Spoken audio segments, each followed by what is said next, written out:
Untuk mengembangkan pariwisata daerah, khususnya di Provinsi Sulawesi Selatan, Komisi 10 DPR RI meminta pemerintah pusat maupun Pemprov Sulawesi Selatan meningkatkan kualitas SDM sektor pariwisata dan membuat regulasi yang mendukung peningkatan sektor pariwisata.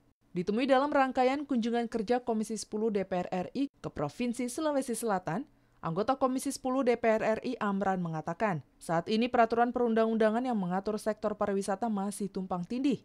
Selain itu, belum adanya sinkronisasi antara lembaga maupun antara pelaku pariwisata yang satu dengan yang lain. Karena untuk meningkatkan sektor pariwisata diperlukan adanya sinergi antara pemerintah pusat dan daerah dalam menyusun aturan mengenai pariwisata. Maka mungkin akan ada revisi undang-undang tentang yang mengatur tentang pariwisata. Saya kira itu langkah awal yang kita harus lakukan. Kemudian sinergitas antara pusat dan daerah melakukan sinergitas juga antara pelaku pariwisata yang ada di Provinsi Sulawesi Selatan. Anggota Komisi 10 DPR RI Ferdiansyah mengatakan, untuk meningkatkan sektor pariwisata daerah, Komisi 10 DPR RI mendorong peningkatan sumber daya manusia di bidang pariwisata.